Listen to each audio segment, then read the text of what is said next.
मैंने आपको बताया था कि नून लीग के साथ हाथ हो गया है, उनकी बात नहीं मानी गई और उसमें जिसमें मैंने आपको ये बात बताई थी कि नून लीग क्या चाहती थी और उनके साथ हुआ क्या है। फिर दूसरी वीडियो मैंने की जिसमें मैंने आपको बताया कि जब एक टीवी चैनल ने रिपोर्ट किया कि अंदरूनी कहानी हुई क्या, सोर्सेज से उन्होंने कोट किया।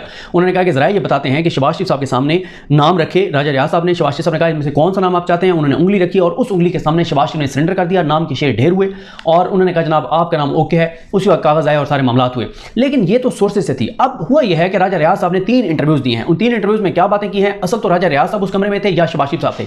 उस सारे की मंजरकशी जो राजा रियाज ने की है उसने और ज्यादा रुसवाई जो है वो रुसवाई का सामना उस नून लीग को करना पड़ेगा, शरीफ खानदान को करना पड़ेगा कि शहबाज शरीफ ने कितने आसानी से सरेंडर कर दिया। उंगली के सामने सरेंडर तो उन्होंने किया लेकिन वो सोर्सेज से पता चल रहा था। लेकिन राजा रियाज ने जो बात बताई है, क्योंकि राजा रियाज तो वहां मौजूद थे और आज मैन ऑफ द डे जो है वो और मैन ऑफ द मैच जो है वो तो है राजा रियाज, क्योंकि राजा रियाज साहब के सामने पूरे शरीफ खानदान ने, पूरी पीडीएम ने, पूरी हुकूमती जमातों ने जो हुकूमत में रही हैं उन सब ने सरेंडर किया है। तो उसमें क्या उन्होंने बताया राजा रियाज साहब ने, कुछ और भी बातें हैं उन्होंने जो बताई, मैं जरा जल्दी जल्दी आपके सामने रखता हूं। सबसे पहला इंटरव्यू उन्होंने सुनो टीवी पर राना मुबशिर साहब को दिया और राना मुबशिर साहब के इंटरव्यू में सबसे इंपॉर्टेंट बातें उन्होंने की और उसके बाद उन्होंने शहजाद इकबाल साहब और मारिया मेमन साहब को भी इंटरव्यू दिया। उसमें क्या बातें, कुछ आम पॉइंट्स में आपके सामने रखता हूं। एक तो राना मुबशिर साहब के प्रोग्राम में उन्होंने सुनो टीवी पर यह कहा कि जो मैंने नाम दिए थे उनमें से 2 पंजाब के नाम थे और 1 बलोचिस्तान का नाम था। और उन्होंने जब राना मुबशिर साहब ने पूछा कि बाकी नाम और कौन से थे जो आपने दिए, शहबाज शरीफ साहब ने दिए, उन्होंने कहा जी वो इज्जतदार लोग हैं जिनके नाम दिए थे, जो नहीं बन सके तो अब मुनासिब नहीं है कि हम उनके नाम लें।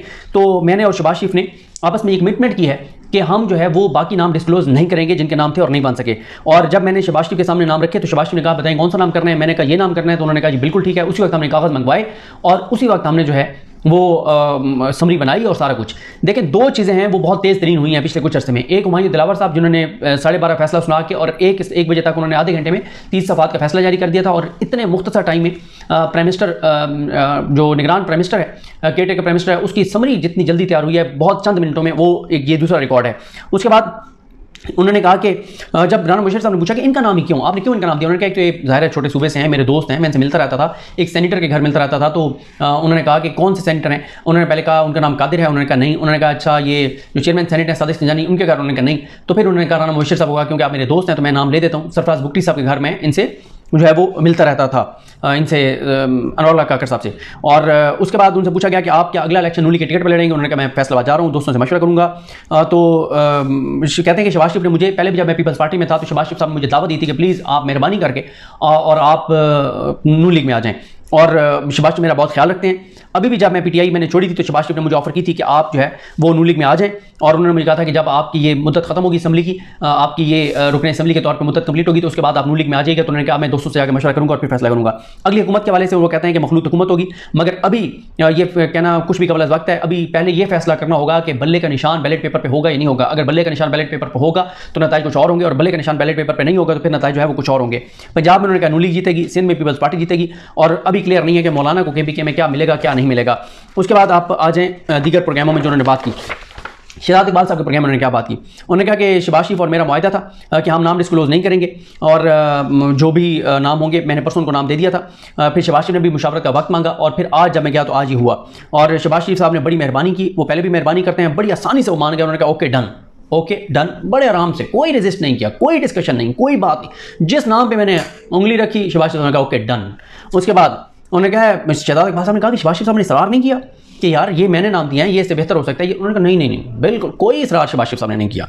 और जो बाकी नाम है यहाँ पे भी उन्होंने कहा कि डिस्क्लोज नहीं करेंगे। उन्होंने कहा देखें 4 दिन से नाम मेरे पास था कि मैंने ये नाम देने, मीडिया पूरा मेरे पीछे लगा हुआ था क्योंकि शहबाज शरीफ तक तो मीडिया की रसाई नहीं थी और जो है ना, लेकिन मैंने किसी को नाम नहीं बताया शहबाज शरीफ ने। उन्होंने शहजाद इकबाल साहब ने पूछा कि जो 6 नाम थे, 3 उनके 3 आपके, क्या उसमें इसाक डार साहब का भी नाम था? ये बहुत बड़ा इंकशाफ है। उन्होंने कहा एक इसाक डार का नाम नहीं था। इसका मतलब यह है कि धोखा किया है शहबाज शरीफ ने जो नवाज शरीफ उनके साथ, क्योंकि नवाज शरीफ इसाक डार को बनाना चाहते थे और शहबाज शरीफ उनको तसलियाँ देते रहे कि हाँ मैं बात कर रहा हूँ। मरीम नवाज साहिबा ने भी शायद कोशिश की हों, अंकल्स, क्योंकि वो पहले भी कहती हैं कि मैंने अंकल्स को कहा था कि अंकल इसाक डार को वापस लाएं, तो अंकल इसाक डार जो है वो मुशत को बहुत आगे ले जाएंगे। तो फिर अंकल्स ने मेहरबानी की और वो माने और फिर अंकल्स ने अदालतों को मैनेज किया और इस इश्तिहारी फरारी को, मफरूर भगोड़े को प्राइम मिनिस्टर के जहाज़ में वापस लाया गया, अदालतों को मैनेज करके इसको बचाया गया। तो ये बड़ा इंकशाफ है, बहुत बड़ा इंकशाफ है राजा रियाज साहब का कि नाम शामिल नहीं था इसाक डार साहब का इन 6 नामों में। और उसके बाद उन्होंने कहा कि जो शहबाज शरीफ हैं वो साइन करने के बाद समरी पर वो लाहौर चले गए, मैं फैसलाबाद जा रहा हूँ। तो अब जो है वो काकड़ साहब हाँ, अब आगे आ जाए। मारिया मेमन साहबा के प्रोग्राम में उन्होंने ये बात की। उन्होंने मारिया मेमन साहबा के प्रोग्राम में ये बात की कि शहबाज शरीफ जो हैं वो लाहौर चले गए हैं, मैं फैसलाबाद आ गया हूँ और अब काकड़ साहब जाने और इस्टेब्लिशमेंट जाने। और उन्होंने भी ये कहा कि इस्हाक डार जो है वो नहीं होंगे।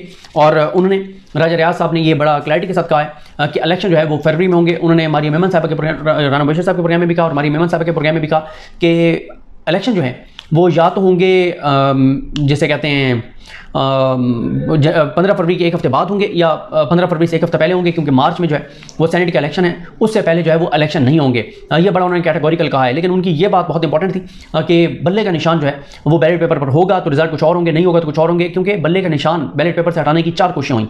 पहली कोशिश ये हुई कि काबीना ने कुछ सोच विचार की कि किसी तरह से हम नाम निकाल सकें खुद ही, वो नहीं कर सके। फिर दूसरा ये हुआ कि जब ये हुआ कि सुप्रीम कोर्ट जो है वो उसमें मामला जाता है, रेफरेंस तैयार होता है, वफाकी काबीना रेफरेंस तैयार करती है, वो सुप्रीम कोर्ट को भेजती है, तो फिर जरा टेस्ट किया गया कि सुप्रीम कोर्ट इस बारे में क्या सोचती है। डायरेक्ट हम सुप्रीम कोर्ट मामला भेज देते हैं, तो फिर ऑन चौधरी साहब के जरिए जो है वो डायरेक्ट मामला भेजा गया, इसको सुप्रीम कोर्ट में मामला ले जाया गया, सुप्रीम कोर्ट में वहाँ पे एतराज़ात लगे और कुछ भी नहीं बना। फिर तीसरी कोशिश की गई, एक बिल लाने की कोशिश की गई, सेनेट में पेश किया गया, जिस बिल के कंसिक्वेंसेज ये थे, नताइज ये थे कि बल्ले का निशान गायब हो सकता था, वो भी नहीं हो सका। फिर चौथी कोशिश अभी बरकरार है, वो है कि इलेक्शन कमीशन जो है वो इंट्रा पार्टी इलेक्शन ना कराने का कहकर और बल्ले का निशान तहरीक इंसाफ से वापस ले ले। तो अब वो जो चौथी कोशिश है वो उसके ऊपर काम जारी है। अब क्या उसमें कामयाब होते हैं नहीं होते, क्योंकि सिकंदर सुल्तान राजा तो शायद वापस ले लें बल्ले का निशान, लेकिन फिर ये देखना होगा कि इलेक्शन कमीशन के इस फैसले के खिलाफ क्या पहले हाई कोर्ट जाना पड़ेगा या सुप्रीम कोर्ट जाना पड़ेगा, क्योंकि अगर मामला हाई कोर्ट गया फिर तो बल्ले का निशान नहीं होगा। क्योंकि उसकी वजह यह है कि इस वक्त तहरीक इंसाफ की बहुत लड़ाई चल रही है आमिर फारूक साहब के साथ, और दोनों साइडों से जो हो सकता है वो करते हैं। एक साइड प्रेस कॉन्फ्रेंसेस करती है, इल्ज़ामात लगाती है,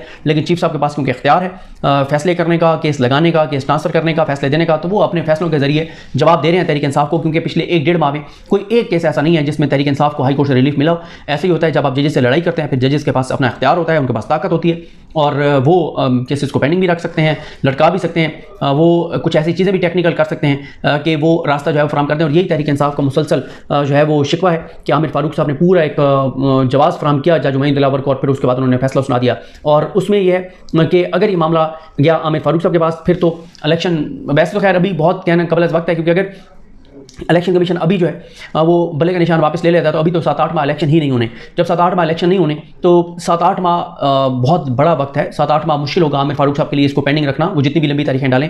तो फिर हाई कोर्ट में अगर जाएगा तो फिर तो बड़ी आसानी से हाई कोर्ट से डिसीजन आमिर फारूक साहब कर देंगे। फिर ये भी देखना होगा कि अकेले आमिर फारूक साहब ही केस सुनेंगे या 2 जजेस सुनेंगे, और अकेले सुने 2 जजेस सुने 7-8 माह उनको फैसला करना पड़ेगा। इतनी देर में तो फिर मामला सुप्रीम कोर्ट चला जाएगा, और सुप्रीम कोर्ट में उस वक्त काजी फैसल साहब बैठे होंगे। काजी फैसल साहब चाहें भी तो उनके साथ कोई भी जज बैठ जाए, वो ये नहीं होने देगा कि इस तरह से एक जमात से जो है वो बल्ले का निशान वापस ले लिया जाए। बड़ा जो है वो मुश्किल हो जाएगा पार्टी पर पाबंदी के हवाले से या बल्ले का निशान वापस लेने के हवाले से। और ये भी हो सकता है कि बल्ले का निशान वापस ले लिया जाए तो कोई और नया निशान दे दिया जाए। तो अब तो इतनी कम्युनिकेशन है, सोशल मीडिया का दौर है, जो भी निशान अलॉट होगा तो वो ज़ाहिर है वो कम्युनिकेट हो जाएगा। तो ये अब देखना होगा कि इससे क्या होता है या क्या हिकमत अमली होती है। बहरहाल आने वाले दिन जो है वो बहुत एक ऐसे हैं जो फैसला कर देंगे, जब बता देंगे कि आइंदा की मुल्क की सियासत किस तरफ जा रही है।